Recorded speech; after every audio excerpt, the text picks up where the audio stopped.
Hola, buenos días. Gracias por estar con nosotros en este webinar que hemos preparado para ustedes. Estamos dejando todo listo para iniciar esta sesión.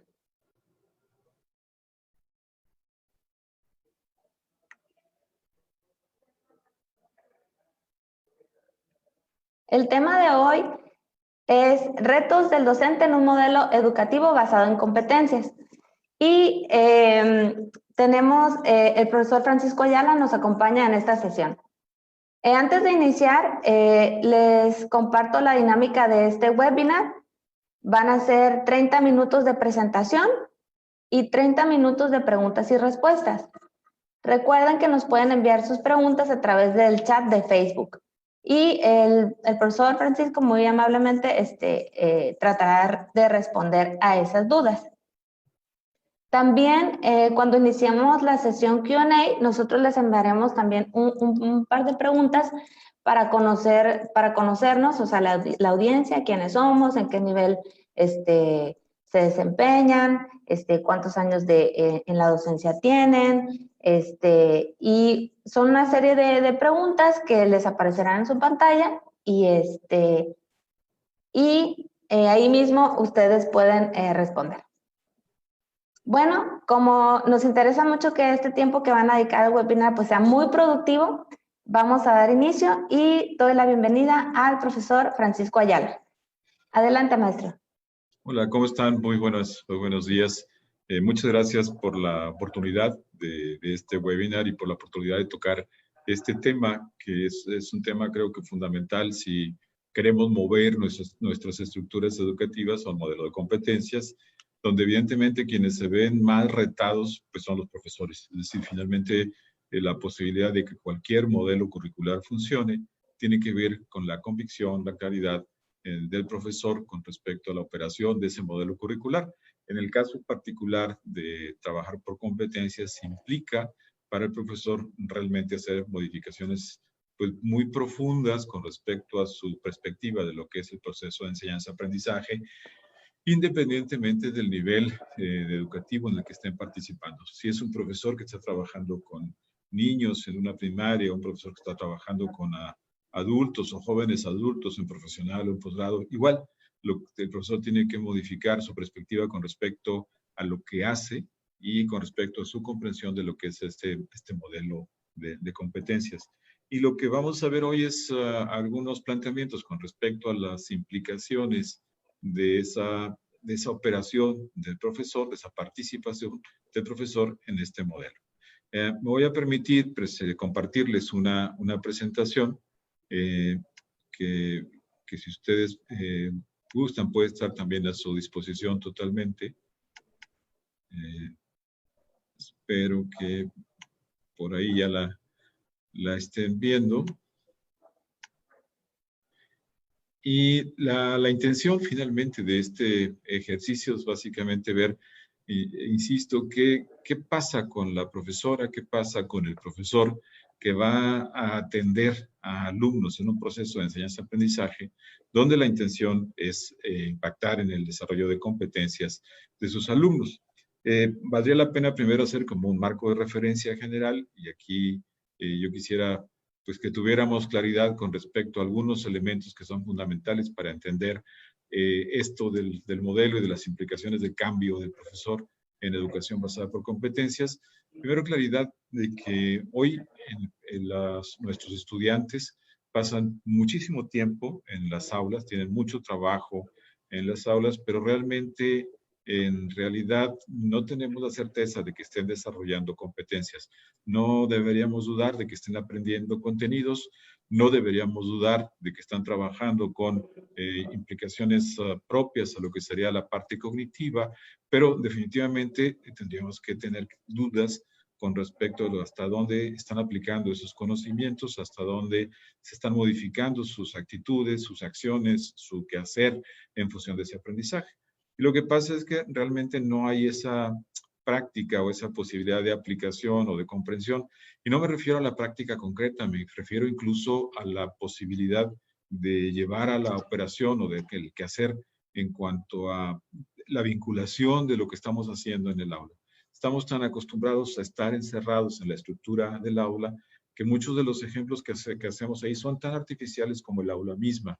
Y cuando digo artificial como el aula misma, es por esa convención que tenemos, ese convencionalismo de estar en un espacio, querer aprender en ese espacio y querer que en ese espacio del aula se esté dando solamente el aprendizaje. Cuando en la realidad el aprendizaje está en todas partes, el aula es un espacio que puede ser privilegiado, que puede tener recursos, sin embargo, no nos asegura que se estén dando los aprendizajes que quisiéramos. Nuestros alumnos viven mucho tiempo en las aulas, viven muchas horas en las aulas y habrá que ver pues la dinámica que podemos despertar en ellos como para que se vinculen con ese aprendizaje que requieren. Sí, voy a avanzar por ahí rapidito. ¿Por qué? Porque tenemos que pensar en un modelo curricular nuevo que esté orientado a desarrollar competencias. ¿Qué es lo que nos debe mover a pensar que realmente necesitamos hacer eso en nuestros alumnos? Y aquí me permití hacer una síntesis muy concreta con respecto a esto. Y ahí les debo pedir una disculpa por a lo mejor tratar de compactar tantas cosas en algo tan sencillo. Si lo vamos leyendo conforme a cómo van dando las manecillas de reloj y empezamos con esta parte de responder a un nuevo perfil de los estudiantes, yo quisiera marcarlo como el detonador principal para empezar a pensar en una estructura curricular distinta. Cuando estoy señalando esto, estoy señalando que nuestros estudiantes, y en este momento de cualquier nivel, nuestros estudiantes están enfrentando situaciones totalmente distintas. Y que si ustedes recibían antes a niños en la primaria, jóvenes o en la secundaria, adolescentes en la preparatoria, o jóvenes adultos en profesional, esos que estamos recibiendo, esos estudiantes que estamos recibiendo actualmente, son distintos si los ponemos así con una perspectiva de tiempo hace algunos años. Tienen deseos distintos, tienen prioridades distintas con respecto a lo que es la realidad, tienen exigencias distintas también del entorno. Entonces, tenemos a nuevos estudiantes que están recibiendo información de una manera distinta, mucho más acelerada y más amplia, y realmente con la necesidad también de recibir una atención diferente. Si vamos avanzando, sí, pues pareciera que lo importante sería tratar de desarrollar competencias en ellos de una manera dirigida, de una manera intencionada. ¿Por qué? Porque están enfrentando situaciones nuevas donde cambia el conocimiento, donde se acelera y cambia lo que está sucediendo en el entorno y la realidad, y más vale que tengan, además del conocimiento, las competencias para atender a esa realidad cambiante, a eso que se está haciendo distinto en su proceso de vida y que tiene que implicarle necesariamente tomar decisiones distintas. Un ejemplo que ponía hace poco, en noviembre, diciembre, no teníamos ni idea de este fenómeno interesantísimo y pues riesgoso del coronavirus. ¿Sí? No sabíamos que estaba pasando eso, no sabíamos a qué se iban a enfrentar los profesionistas que están en el ámbito de salud, pero no solo impacta la salud, ¿sí? Tiene que ver con cuestiones económicas, tiene que ver con cuestiones de conocimiento de procesos sociales, tiene que ver con movilidad a nivel global. Realmente hay una gran cantidad de elementos que tienen que atenderse, donde un profesionista no necesariamente se había enfrentado a una situación como esta, de una epidemia e incluso el riesgo de que se convierta en una pandemia. Entonces, tiene que tener competencias desarrolladas para eso. No es nada más el conocimiento aplicado al entorno como si fuera una cuestión directa, sin tener ningún filtro. El filtro está dado en función de cómo va avanzando el conocimiento de la realidad en ese entorno. Ahora bien, ¿a qué nos compromete? Si decimos, bueno, es que hay que desarrollar competencias profesionales para que se dé esas posibilidades de responder a las situaciones de realidad, y eso tenemos que hacerlo de manera intencionada y consciente, dirigida. Es decir, la universidad tiene que recontextualizar la forma en que está generando los procesos de enseñanza-aprendizaje. La escuela primaria que atiende niños que están viviendo apenas y enfrentándose a ese entorno con todas las implicaciones de riesgo, de respuesta, de posibilidades de cambio, uno también tiene que hacer cambios para poder poner en ese entorno a esos pequeños que están en ese proceso de reestructuración de su percepción con respecto a la realidad.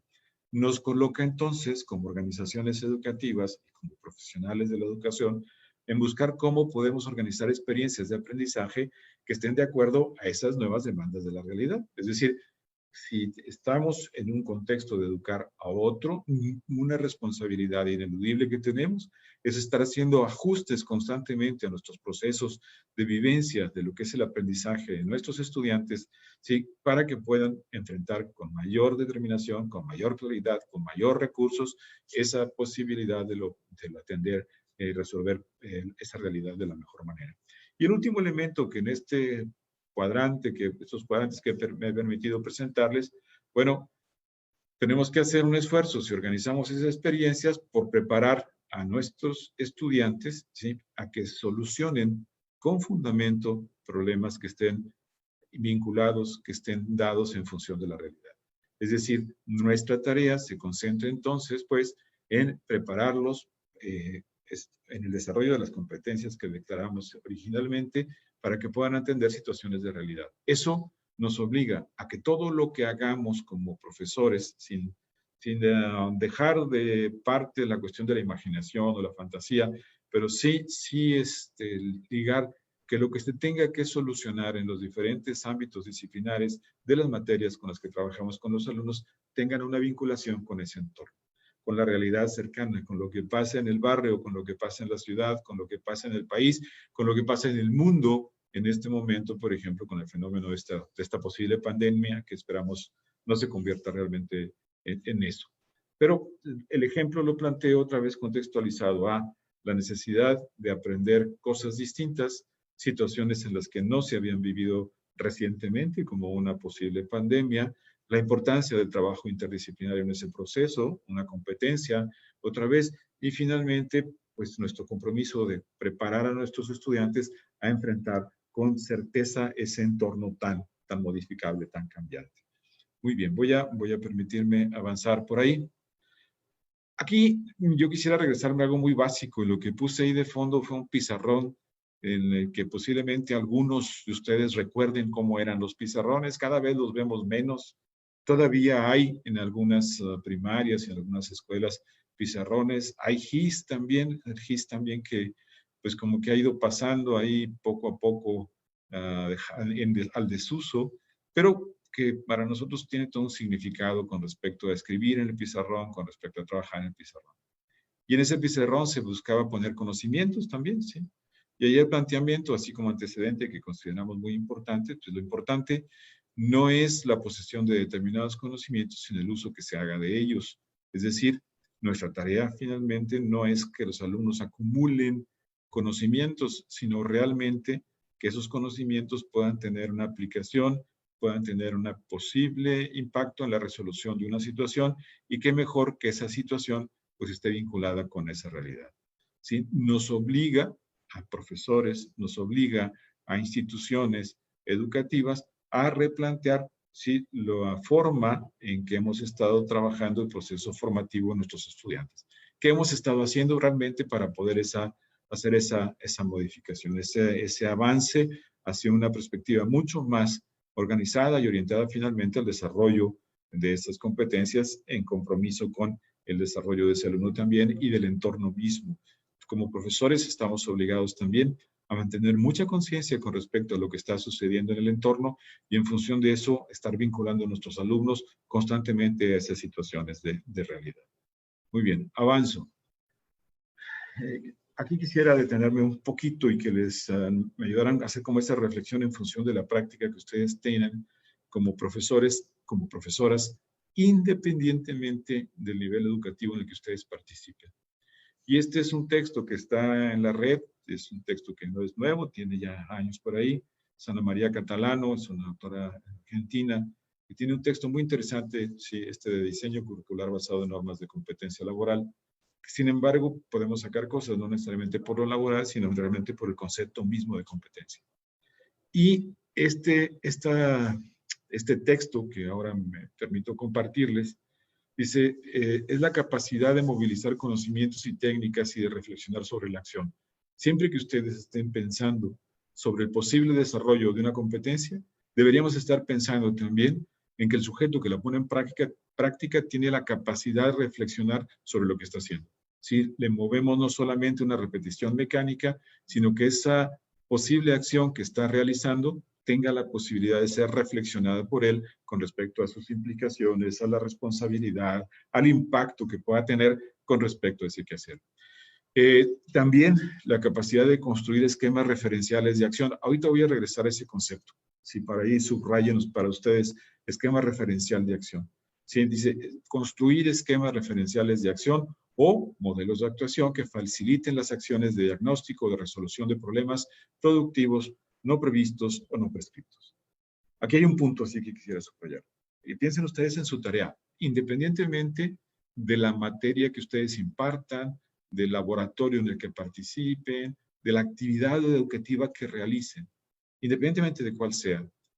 Nuestra tarea de fondo, sí, es el aprendizaje que puedan tener los alumnos. Pero además del aprendizaje en el sentido literal del asunto de integrar conocimientos nuevos a ese sujeto, alumno que está con nosotros, está en que podamos construir o moverle a construir esquemas referenciales de acción y a modificar esos esquemas referenciales. ¿Sí? Cuando ustedes dan una clase de química o una clase de inglés, al inicio de la sesión, al primer día de la clase, ustedes pueden tener un grupo de alumnos que no tienen esquemas referenciales para responder a la realidad en función de la química o en función del dominio del idioma. Y, sin embargo, en el proceso en que van a participar con ustedes durante un periodo de un año, de un semestre, de un mes, la intervención que ustedes vayan a tener, tienen el compromiso de que los alumnos sumen a su perspectiva del mundo, lo voy a decir así, a su perspectiva de la realidad, sumen nuevos esquemas referenciales de acción que les permitan hacer juicios nuevos con respecto a esa realidad y hay una intervención distinta también en esa realidad.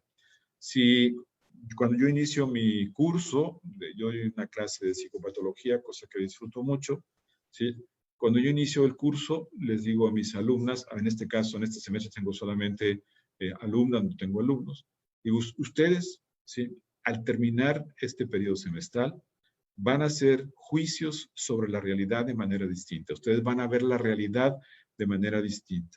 Claro que así como que te digan eso de repente puede sonar fuerte, pero es real, ¿sí? Y yo estoy seguro que ustedes, si están logrando el desarrollo de competencias más allá del aprendizaje de orden conceptual, están modificando los esquemas referenciales de acción de sus alumnas, de sus alumnos. Y cuando termine el periodo académico, ellos van a poder juicios y van a poder tomar acciones distintas con respecto a la realidad, con respecto a las situaciones problemáticas, en función de sus nuevos esquemas referenciales. Entonces, la tarea que tenemos como profesores es el agregar, modificar, reestructurar, reconstruir, reformular los esquemas referenciales de acción que tienen nuestros alumnos con respecto a la realidad. Eso es lo que hacemos, ¿sí? Y cuando termina el curso, el alumno puede hacer juicios y tomar decisiones de manera distinta porque ahora sabe de química. O puede comunicarse de una manera distinta y comprender una conversación porque ahora sabe más inglés. O puede hacer un diagnóstico o puede al menos hacer distinciones con respecto a síntomas en un sujeto que tiene una conducta que parece desadaptada. Bueno, eso es tener esa posibilidad de transformación. Y subrayo, esto aplica para cualquier materia, para cualquier curso, intervención educativa que ustedes tengan. Sigo avanzando. Ahora bien, aquí me permito compartirles una definición que hemos adoptado, que hemos creado en el Tecnológico de Monterrey, que es donde yo trabajo. Es una definición que ha ido tomando forma en función de discusiones, trabajo académico, se ha hecho y rehecho, y esta es la que tenemos ahora. ¿Es la mejor y la única? No. Se puede haber muchas más. Descubrimos que había una definición del modelo de competencias, una definición sobre competencias en particular, en este caso, casi como cada autor, ¿sí? Cada autor de un libro tenía por ahí su definición. Bueno, para nosotros quedó esta. ¿Sí? Y quisiera así como descomponerla un poquito, desbaratarla para explicarles por qué. Dice la integración consciente de conocimiento, habilidades, actitudes y valores. Un primer elemento que consideramos fundamental es este de la integración consciente. Es decir, un sujeto que de manera intencionada, ¿sí? Y consciente busca desarrollar ciertos conocimientos, habilidades, actitudes y valores. Pero no solamente él, sino el profesor que interviene en su proceso.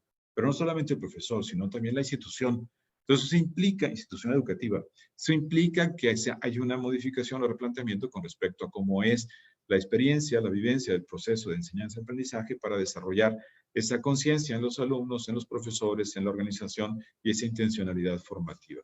Dice que permite lograr con éxito, ahí dejamos la parte del éxito, bajo la premisa de que no necesariamente solamente se aprende a través del éxito, sino que el fracaso puede ser una gran oportunidad de aprendizaje. Sin embargo, dejamos el éxito con la intención del desarrollo de la competencia, situaciones tanto estructuradas como de incertidumbre. ¿Qué significa esto?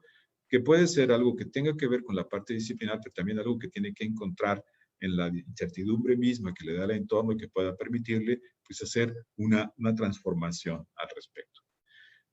Las competencias, finalmente, también habrá que subrayarlo, van a integrar siempre conocimientos propios a la disciplina, si al área de conocimiento, al área que se esté formando, insisto, una clase de química en una secundaria, por ejemplo, ¿sí? Pero además, tener claridad de que en el proceso están desarrollándose actitudes y valores, sí que le permitirán ser profesionistas o ser egresados, sí, más participativos y comprometidos con la realidad. Una clase de química no solamente implica la cuestión de las formas y las fórmulas y la parte conceptual, implica la responsabilidad de saber de química, ¿sí? Las implicaciones de transformación que puede tener la realidad, ese conocimiento de la química, por poner otro ejemplo. Muy bien.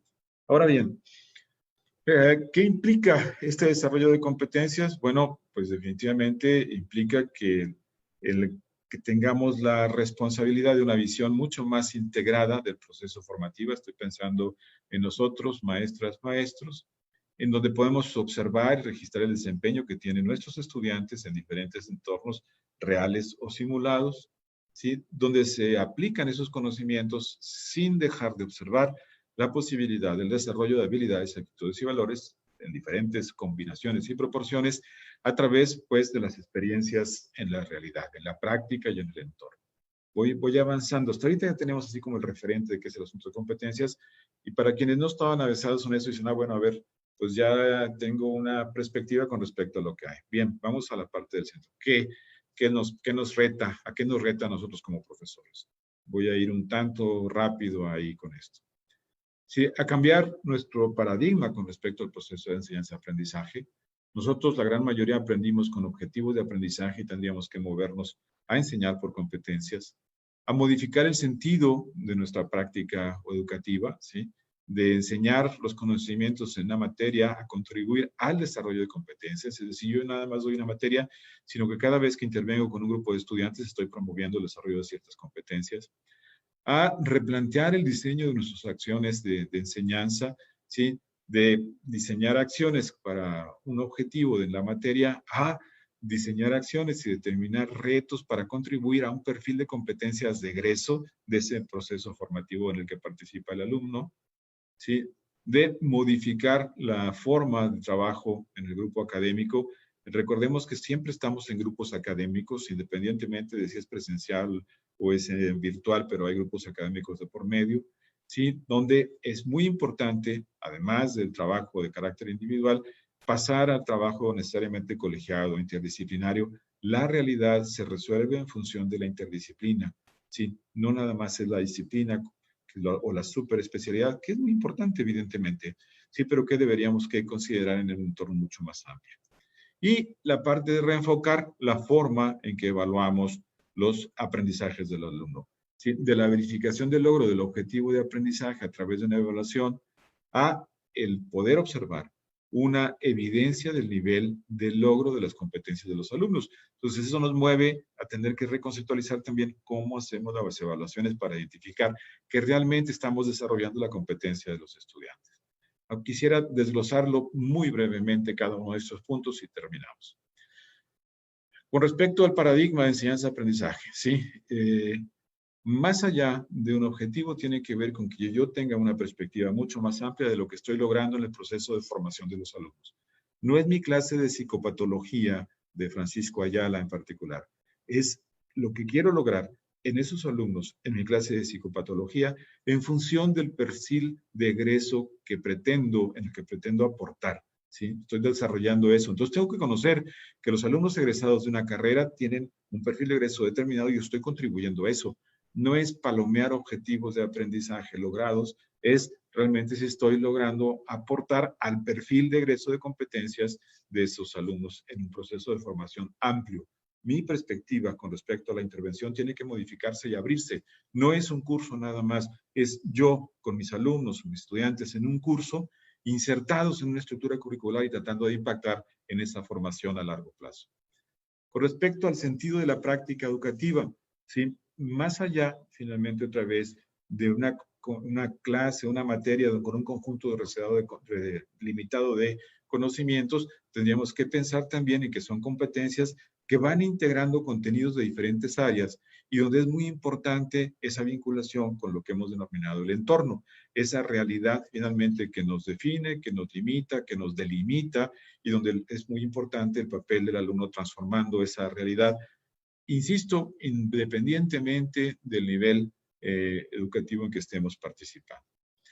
El replantear el diseño de lo que hacemos, de nuestras acciones de enseñanza, ¿sí? No se trata entonces ya nada más de la exposición. La exposición es importante, plantear un marco de referencia.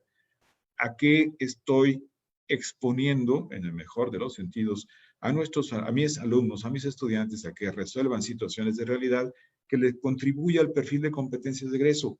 ¿A qué retos los estoy exponiendo? Y con el término de retos es en el sentido de retos que estén vinculados con el proceso de formación a que quiero exponerlos. Finalmente, bueno, ya casi finalmente, tenemos que abrir nuestra forma de trabajo. Yo sé que el gremio de profesores está integrado finalmente, pero hay que hacer todo lo posible por establecer esas redes colegiadas, interdisciplinarias para este proceso de formación. De repente, una maestra de filosofía descubre que puede trabajar con el profesor de arte, ¿sí? O que puede trabajar con el profesor de historia, y que pueden trabajar varios contenidos juntos e integrados en una materia. Bueno, ese tipo de acercamientos es algo que es particularmente interesante y fundamental en el sentido, otra vez, de ese vínculo y comprensión de la realidad como un todo. Y esta parte de la forma de evaluar. Tenemos que hacer todo lo posible por tener constancia, por tener claridad de que el alumno ha desarrollado sus competencias. Y si ha desarrollado sus competencias, lo deberíamos de poder observar en evidencias muy concretas de esa construcción.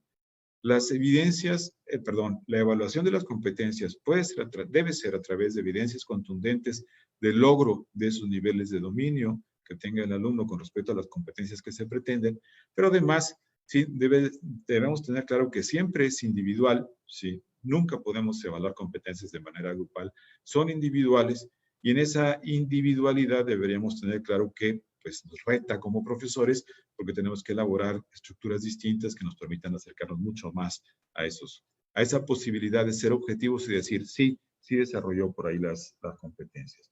Muy bien, casi ya nada más esta. Y es una definición que a mí me gustó mucho. Si bien podría pensarse como en una universidad, un perfil de egreso se tiene cuando salen del kinder, de la primaria, de la secundaria, de la preparatoria, de la carrera, del posgrado. Hay un perfil comprometido de egreso siempre. ¿Sí?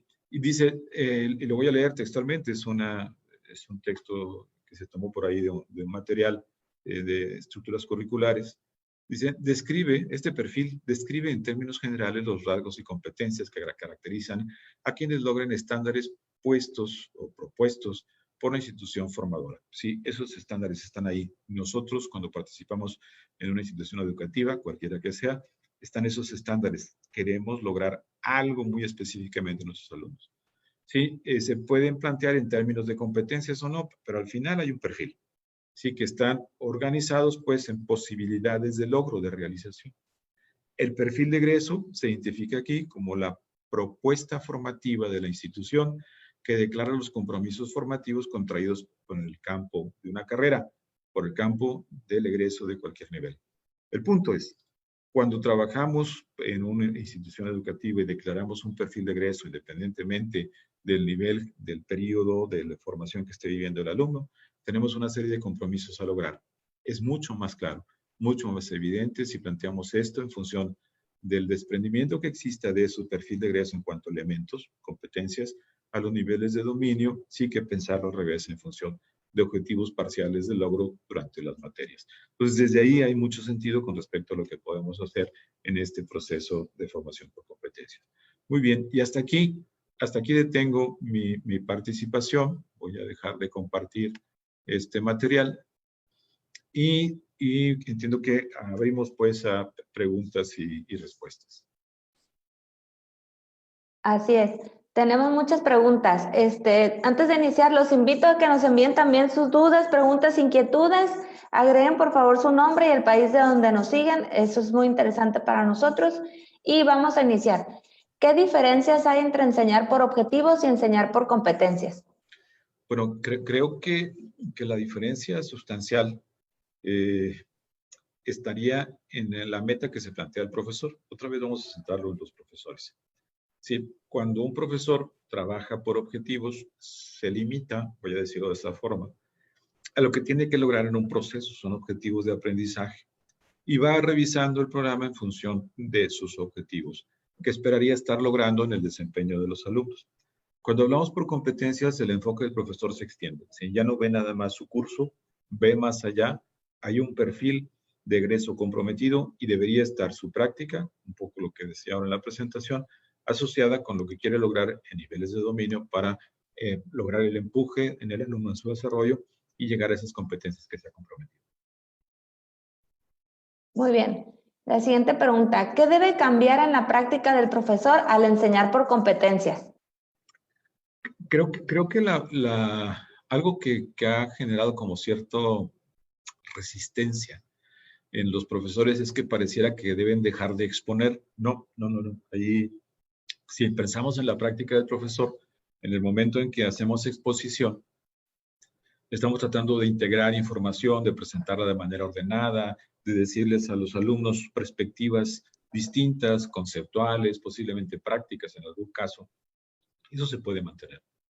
Sin embargo, sí debe instalarse en nosotros la premisa de que lo que queremos es transformar a ese alumno, no solo en función de que sepa información, sino de que pueda aplicarla, de que pueda hacerla viva en un contexto concreto, de que pueda resolver situaciones con ese conocimiento.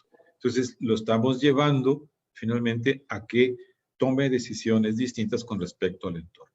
Como profesor, en mi práctica, además de lo que yo decida con respecto a las partes de dar información, presentar contenidos, hacer buenas presentaciones de los contenidos a los alumnos, debería estar incluyendo actividades que fueran significativas para los alumnos. Cuando digo significativas es porque le permitirán que cobre sentido lo que se está revisando en lo conceptual y actividades que estén vinculadas a la realidad.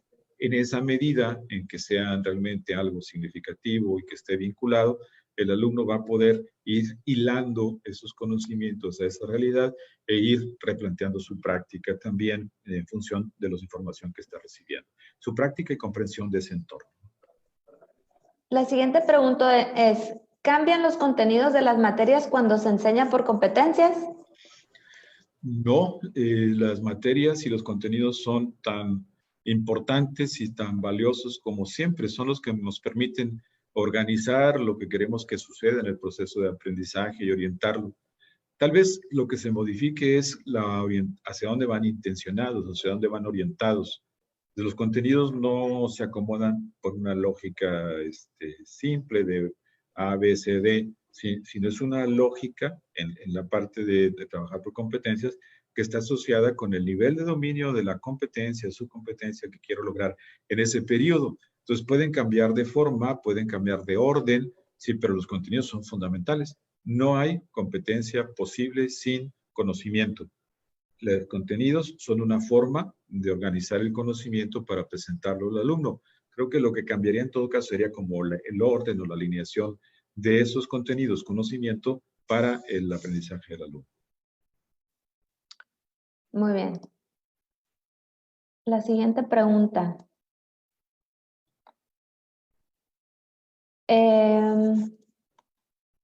¿Las evidencias solamente aplican en un modelo por competencias? No. Las evidencias son un recurso en el proceso de evaluación general. para mí es un recurso muy poderoso, es muy fuerte en el sentido de que nos permite observar de manera real el aprendizaje del alumno y su posible aplicación en esa realidad. Son mucho más integradoras, son mucho más amplias, nos permiten observación del verdadero desempeño posible del alumno logrado a través del proceso de aprendizaje. ¿Está limitado a competencias? No. Yo podría en mi materia, que está en un currículum por objetivos, pedir evidencias. Aquí hay caben recomendaciones. No se trata de pedir muchas evidencias en un proceso. Habría que seleccionar adecuadamente cuál sí es la competencia, en qué momento va, de qué tamaño es. Pero eso me va a permitir aplicarla en un solo momento.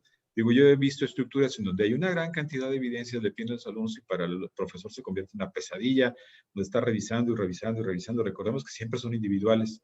Entonces, una materia, con una sola evidencia integradora, grande, fuerte, que me permita observar el desempeño del alumno, que sabe aplicar, que sabe hacer distinciones con lo que está dando ahí en ese conocimiento en función de la realidad, para mí es suficiente. Pero aplica para cualquier modelo educativo donde se quiera hacer una evaluación más profunda, más amplia. Perfecto. La siguiente pregunta es de Laura Upegui, de Colombia. ¿Hay algún referente académico conocido en términos de este modelo de educación por competencias? Hay muchos referentes, sobre todo en, pues, en experiencias que se han tenido en universidades, en instituciones educativas, incluso gubernamentales. Creo que el asunto, y por lo que hemos podido observar, es que se ha quedado más en la declaración del perfil de competencias y, y los diferentes elementos que se tienen que lograr para desarrollar esa competencia. Pero creo que la clave no está en esa declaración nada más. No te puedes quedar ahí. Tendrías que modificar el cómo, los cómo del proceso de enseñanza-aprendizaje. Ahí sí son pocas experiencias. Lo que estamos haciendo en el Tecnológico de Monterrey tiene que ver con esto. Apenas lo estamos intentando en el sentido curricular estricto. Estamos apenas en el segundo semestre de implementación de un gran esfuerzo de competencias, modificando, como digo, la cuestión de la práctica, es decir, del quehacer del profesor y de cómo se estructura curricularmente. Conozco ejemplos donde se han declarado, pero se quieren seguir dando materias como siempre. Y eso es complejo, ¿no? Es decir, tú no puedes hacer un cambio haciendo lo mismo. Si no cambias lo que haces, no vas a ver efecto en lo que quieres lograr. Y eso creo que ha sido el principal problema. Pero sí hay referencias y si por ahí puse el correo, si me escriben, puedo mandar algunas ligas de experiencias que se han dado o materiales también sobre eso. Muy bien. La siguiente pregunta es de Claudio Mera, de México. ¿Qué retos adicionales se presentan en la educación virtual o a distancia? Creo que el principal reto en el caso de la virtualidad o el trabajo a distancia es la parte de la evaluación. Como señalaba hace un momento, es individual. Tiene que ser una evidencia o evidencias que sean contundentes con respecto a la transformación. Entonces tendría que haber mecanismos para eso. Eso es lo que yo creo que lo único que cambiaría. La parte de interacción, la revisión del contenido, la organización del conocimiento, el abordaje pues, de ese conocimiento, pues muy semejante. Y creo que la gran diferencia estaría en esa parte de lograr realmente la evidencia. Si yo quiero observar que un alumno transformó su práctica en función de lo que revisó en el curso o lo que revisamos con él en el curso, tendría que tener la posibilidad de observarlo. Puede haber recursos aledaños ahí, sí que me tomen un video y ya en función de ese video se envía y se hace la evaluación realizando una situación concreta o que me evalúe gente que me puede observar. Esto se hace desde hace años en los cursos en línea o a distancia con gente del área de salud, por ejemplo, que luego son evaluados por colegas, por jefes, por gente que trabaja en el mismo equipo de salud y ellos hacen una coevaluación que permite realmente hacer esa observación, que a lo mejor el que da el curso no puede hacerla, pero los que están ahí alrededor del que está ejerciendo eso en la práctica lo puede hacer. Creo que esos son los retos que podrían ser dados más centrados en cómo tener claridad, tener evidencia de que se están desarrollando los niveles de dominio que se pretenden en los estudiantes. Sí. Claudia Mera de México también tenía otra pregunta. Sí, ¿El marco de referencia que mencionó incluye la asimilación de conceptos y teorías? sí. De hecho, insisto, eh, no hay competencia en educación actualmente.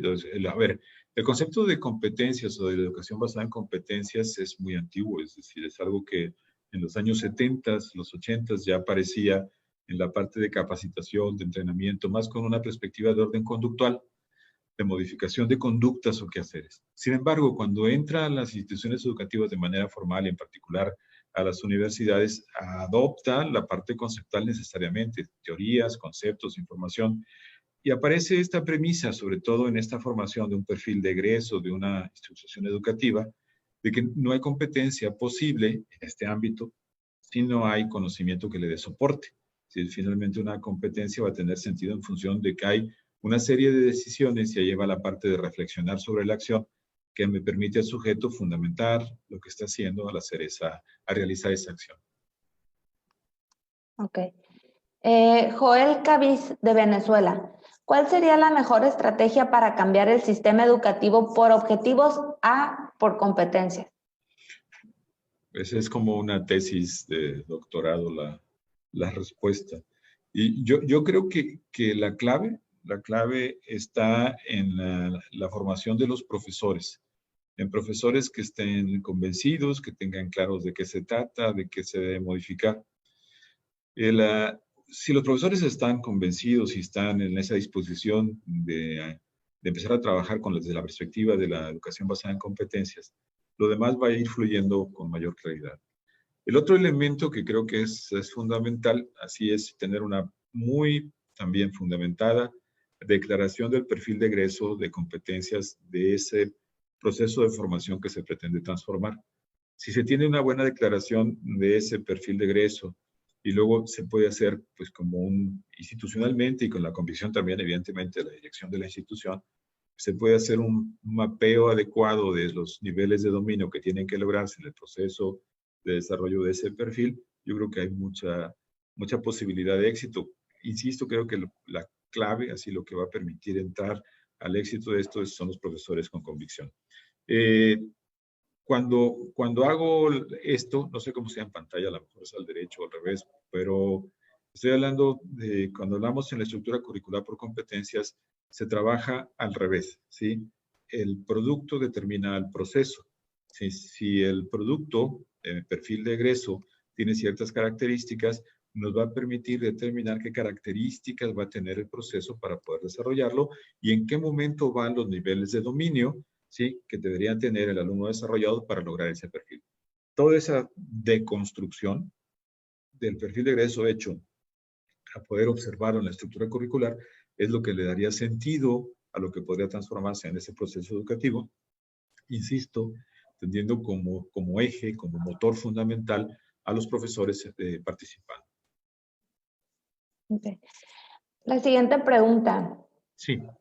¿Es diferente la educación basada en competencias entre los diferentes niveles escolares? En esencia, no. Es decir, como características es la vivencia, bueno, evidentemente el diseño curricular, pero independientemente de si hay diferentes niveles de formación, lo esencial es tener claridad con el perfil de egreso, sí, tener el diseño, bueno, los profesores capacitados, ya lo dijimos, el diseño de lo que sería, lo que va a suceder en la experiencia de aprendizaje de los alumnos y en esa experiencia de aprendizaje la posibilidad de la vinculación con el entorno. Sí creo que en el proceso por competencias esa vinculación con la realidad es fundamental. Hay un ejemplo que he estado repitiendo y que a lo mejor lo han escuchado algunos de ustedes. Este ejemplo de querer enseñar a los alumnos en función de cuestiones pues de fantasía o hipotéticas. No tengo nada con la cuestión de fantasía si aplica para una cuestión literaria, para una cuestión creativa, para una cuestión de innovación, por supuesto, claro. Pero si van a aprender física, si van a aprender matemáticas, si van a aprender idiomas, Es que mejor que pueda hacer en función de situaciones que estén vinculadas a la realidad, los va ligando con ese entorno, les permite tener conciencia de su papel de transformación en esa realidad y no alejarse de eso y hacerlo más artificial. Entre más vinculación haya, entre más claridad haya de que lo que se está formando va a tener impacto en esa realidad, más significativo es para el alumno y más sentido tiene lo que están aprendiendo. Ok, muy bien. La siguiente pregunta es de Andrea Landela. ¿Qué relación hay entre meta, objetivo y competencia? Estoy pensando porque, a ver, si se puede, si cuando pensemos en competencia pensemos en algo muy amplio, donde están necesariamente mezclados, sí, así, mezclados, conocimientos, habilidades, actitudes, valores. Es algo que está integrado, es grandote. Sí, para lograr eso, sí, podría haber declarados objetivos, pues claro, puede ser. Yo no estoy de ninguna manera diciendo, no, no debemos usar el concepto de objetivos. El objetivo es útil, ¿no? El objetivo nos permite delimitar, le da una acotación a lo que queremos lograr, es algo que ahí se puede presentar directamente. Se ha utilizado de manera similar meta de aprendizaje que objetivo de aprendizaje. A lo mejor el objetivo, en términos otra vez de convencionales o de lo que estamos acostumbrados, tiene una estructura ya muy definida. La meta no necesariamente la tiene así y les digo, se ha utilizado de las dos formas, tanto meta como objetivo. Nada más, aquí quiero insistir. Cuando hablamos de competencias, hablamos de un perfil grandote donde se integran todos los elementos. En el momento en que lo desgranamos o lo desagregamos o lo desbaratamos, no sé, podemos usar diferentes términos, pues estamos hablando de subcompetencias o elementos. Eso se parece más a los objetivos de aprendizaje. Las subcompetencias, nada más en el lenguaje de competencias, pues le hemos denominado subcompetencias. Y luego todavía más a los objetivos específicos, porque hay objetivos generales y objetivos específicos, aparecen los niveles de dominio, ¿sí? Entonces hay niveles de dominio que se logran para impactar en la subcompetencia, que alimenta el desarrollo de la competencia, ¿sí? Ojalá, me gustaría tener un pizarrón ahorita. Pero bueno, hay un punto aquí importante, nada más, Andrea creo que es la maestra que pregunta. ¿Sí? Correcto. Sí, hay un punto importante. Me ha tocado pues, diferentes procesos de interacción con profesores que dicen, es que es lo mismo, ¿sí? Nada más que en lugar de objetivo le decimos competencia. No, no, no. Es totalmente distinto, ¿sí? Entonces, así eso, tener mucho cuidado nada más, Andrea, y espero no haber transmitido eso. No es lo mismo. La competencia es mucho más amplia e implica un compromiso mucho más claro, perdón, con respecto a lo que es el logro del proceso, el diseño del proceso para poder lograrla. El objetivo es más práctico, es más útil, lo podemos seguir utilizando dentro del proceso de la currícula por competencias, pero de ninguna manera es lo mismo, ¿no? La concepción del profesor, cuando se abre a la parte de competencia, modifica lo que presenté hace rato en los apoyos que compartí. Ok, muy bien. La siguiente pregunta es de Jaime del Salvador. Sí. ¿Qué se debe hacer en caso que un estudiante no alcance la competencia diseñada? Más cuando supera la calificación, número o nota mínima de aprobación del curso. Muy bien. Aquí estamos mezclando dos cosas, Jaime. ¿Sí? Una cosa es la nota numérica y otra cosa es la competencia. Son lógicas distintas. Hay que como que separarlas. ¿Sí? Y a lo mejor yo he estado proponiendo y por ahí he estado diseñando una estructura en la que podíamos mezclarla, pero de entrada ya el pensar, dice, pesa tanto el conocimiento, la nota, y pesa tanto la cuestión de la evidencia para desarrollar la competencia, esa mezcla no se vale, ¿sí? Lo hemos estado haciendo aquí mismo, nosotros lo hemos estado haciendo, pero es lo que tendremos a modificar en función de la experiencia que tengamos.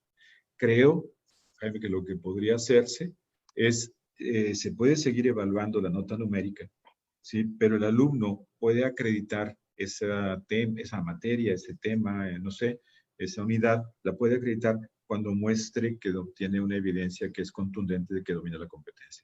En el momento en que muestra esto sin mezclarlos, en el momento en que lograr mostrar la evidencia de desarrollo de la competencia, se libera la calificación que tiene. Si tiene el 7, que es el pase, está muy bien, sí, pero no ha logrado la competencia, para estar tranquilo es validar finalmente que tiene la evidencia adecuada, pero liberarle el 7, no pasa nada. pero eso nos puede dejar como con esa tranquilidad. Mientras no hagamos ese desprendimiento y tengamos institucionalmente validado el que no queremos solamente lo de las evidencias, pues tendremos que seguir conviviendo con el otro de las calificaciones numéricas, que es lo más común por ahora. Ok. La siguiente pregunta es de Ena Bella Armenta. ¿Cómo valorar si se ha pasado de una declaración de trabajo por competencias a una verdadera experiencia? ¿Qué debería poder observar? Yo creo que lo que debería poderse observar es que son claros los desempeños que queremos ver, que queremos ver funcionar en nuestros estudiantes. Si cuando realmente podemos decir si tiene el nivel de dominio, su desempeño o el producto generado por el alumno tiene la calidad suficiente, tanto el desempeño como el producto, como para evidenciar lo otro. Y que para poder hacer eso, finalmente tenemos una estructura formal declarada para poder hacer esas observaciones en diferentes momentos. En ese momento yo creo que ya hay ese desprendimiento y se puede decir, bueno, sí, esa estructura ya está dada en función de competencias, esa evaluación busca ir más allá de que logre una serie de respuestas correctas, sino que vaya incluso a la operación posible en la acción de lo que está pretendiéndose desarrollar en él como nivel de dominio. Ok.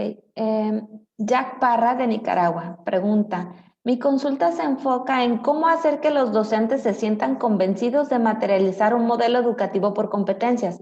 ¿Cómo motivarlos? Yo creo que ya creo que eso es así como parte del gran reto que tenemos.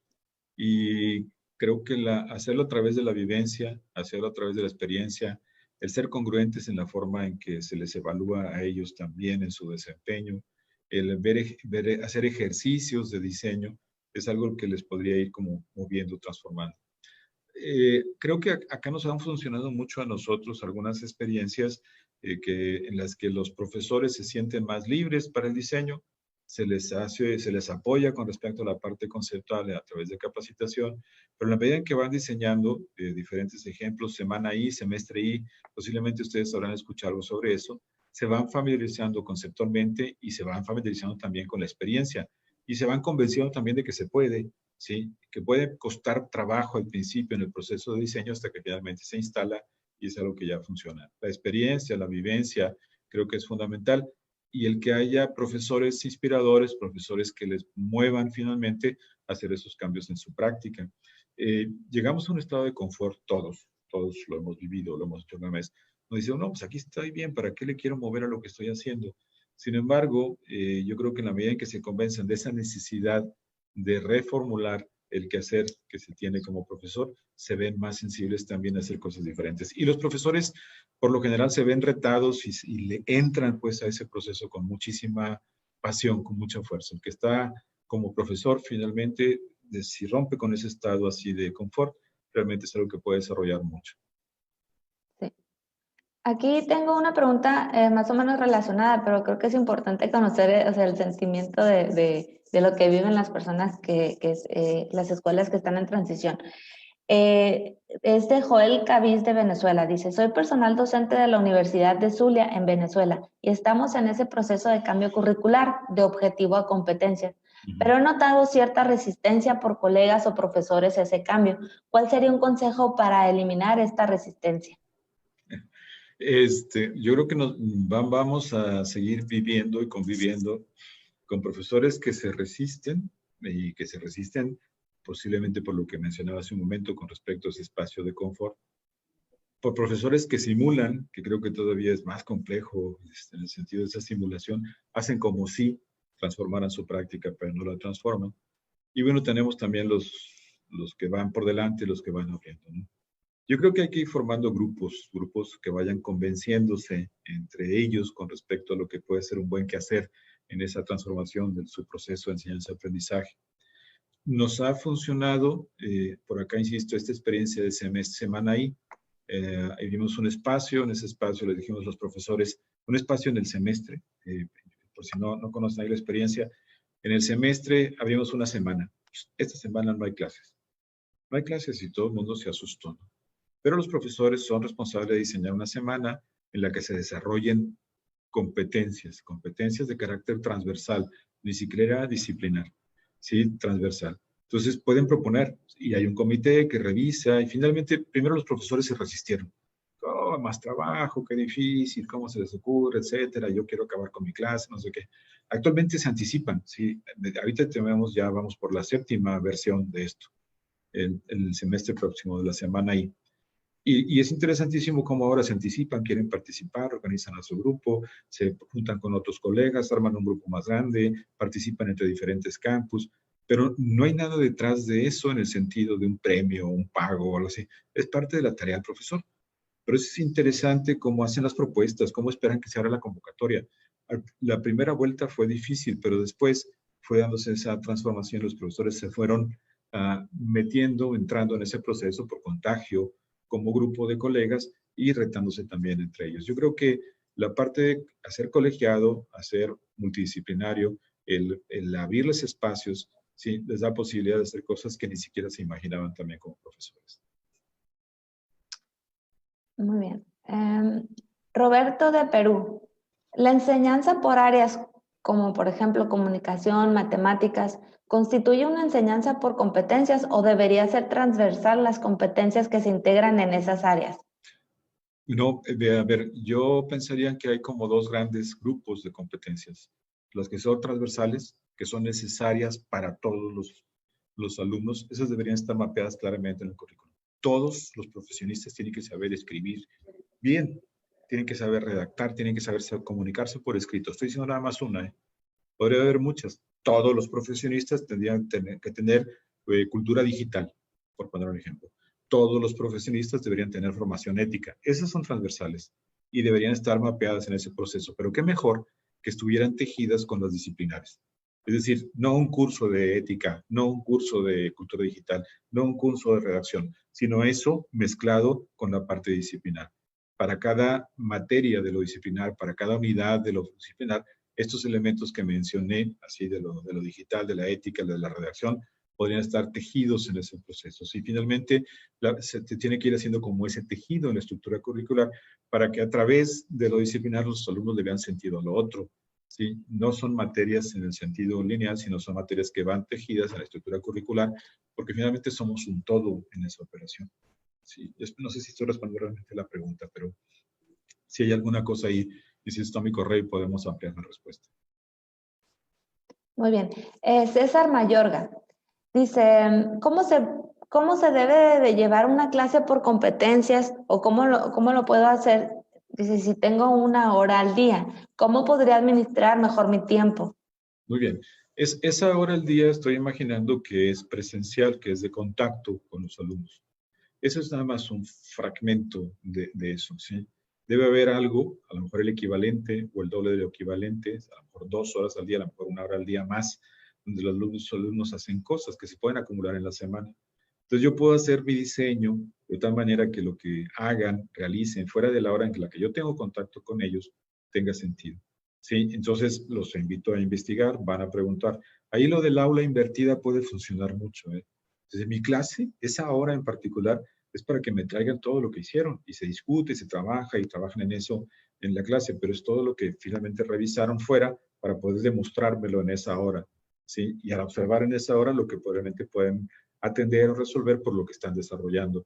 Creo que tiene que ver más con una cuestión como de diseño. Esa hora es más que suficiente para ratificar que se están logrando desempeños, pero esa hora de ninguna manera es la única en la que los alumnos deben estar comprometidos con mi curso.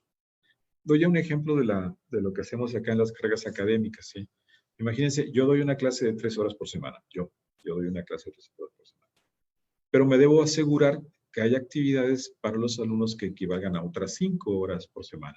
Entonces tengo 8 horas para formar a los alumnos. 3 en las que tengo contacto, ¿sí? Y otras 5 en las que yo debo diseñar mi curso para que estén trabajando en torno a los contenidos. Entonces, las competencias no las voy a lograr nada más en mis 3 horas. Las competencias, puedo observar cosas, puedo contribuir, puedo dar estructura, puedo dar intenciones, puedo presentar información, pero finalmente lo que sigue en la experiencia es lo que podría estar desarrollando. Tengo que ver la manera de estar evaluando ese desarrollo. Entonces, es una cuestión de diseño, de cómo va la parte didáctica para ese desarrollo. Ok.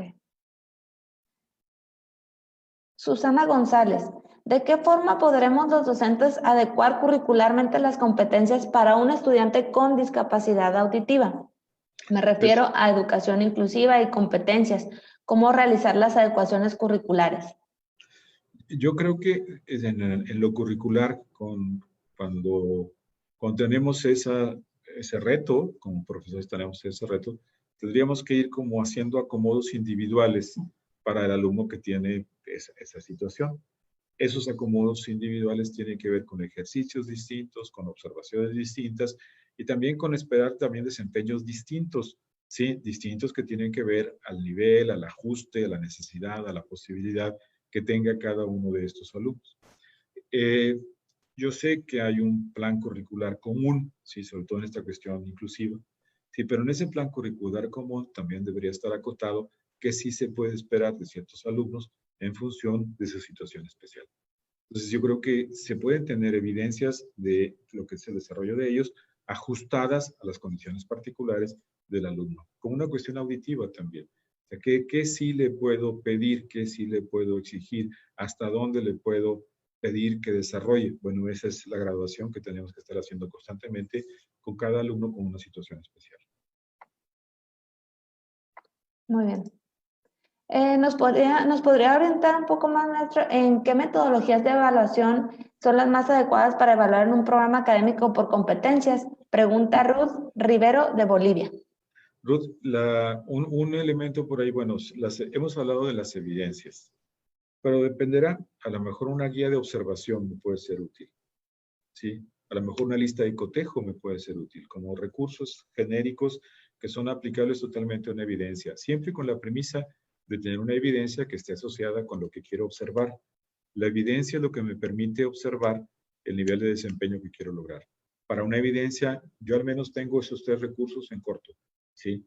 Una lista de cotejo, ¿sí? Una rúbrica que me permite hacer esa observación de esa evidencia, ¿sí? Una guía de observación que me podría dar esa observación. Si tengo esos recursos, podría ser claro que puedo tenerlos. Siempre con la perspectiva de tener un claro diseño, definición de lo que estoy buscando como evidencia para poder observar esos desempeños que pretendo desarrollar. Muy bien. Y vamos a cerrar con esta última pregunta que dice, ¿cómo debe ser el perfil de un profesor en un modelo por competencias? Yo creo que yo no haría una diferenciación significativa. Un profesor es un profesor en cualquier ámbito. A lo mejor podría decir, bueno, es un profesor que esté dispuesto a cambiar. A lo mejor podría decir un profesor, sí, que le gusten los retos también. También podría decir, es un profesor que está dispuesto, sí, a hacer modificaciones en su aprendizaje en función de las necesidades reales de sus alumnos. Pues más bien tiene que ver como con la parte de disposición al cambio. Los profesores son profesores. Un profesor que le guste vincular con el entorno, un profesor que se quiera actualizar constantemente, un profesor que trabaja con redes sociales. Ese tipo de cosas que a lo mejor no tienen que ver con la esencia de ser docente, pero sí tienen que ver, sí, con la parte que le da como dinámica o vida a ese reto que se nos presenta al ser profesores, ¿no? Pero recordemos que los profesores somos un grupo que no necesariamente es reconocido realmente por lo que aporta. Esa es una situación de realidad. Y que hace poco le hacía en Lima a un grupo de colegas, les hacía dos preguntas, les decía, a ver, ¿y cómo elegiste ser profesor? Y yo creo que vale la pena que todos nos hagamos esa pregunta. ¿Cómo elegí? Yo, en lo personal, nunca pensé ser profesor universitario. Y tengo muchos años en esto, ¿sí? Y estoy contento con eso, pero tengo que pensar sobre eso y tengo que aceptar por qué decidí dedicarme a esto. Y hay de todo tipo de respuestas, ¿eh? No hay una sola respuesta buena. Y la otra es por qué me sigo dedicando a esto. ¿Sí? Y en esa medida, finalmente, en que tengo claridad sobre eso, puedo aceptar el ir haciendo esas modificaciones que señalaba hace un momento. O nos actualizamos con cómo va el entorno, o nos vamos alejando de la posibilidad de tener un impacto en la formación de los alumnos. De ahí esa flexibilidad para nosotros como profesores, como un recurso necesario o parte de ese perfil que ahora me cuestionaban. Excelente. Perfecto. Pues el tiempo ya se nos acabó. Maestro, le queremos dar las gracias por esta interesante charla y invitarlo en un futuro, esperemos no muy lejano, nos pueda volver a acompañar en otra sesión. ¿Qué le parece? No, encantado. Muchísimas gracias por sus preguntas, por su atención y quedo a sus órdenes. Sí, muchísimas gracias. Gracias a ustedes. Gracias. A nuestros amigos que nos siguen, muchísimas gracias. Los invito a que estén pendientes de nuestros próximos webinars. Tendremos temas súper interesantes y les agradezco muchísimo su tiempo. Que tengan bonito día. Hasta luego. Adiós. Gracias.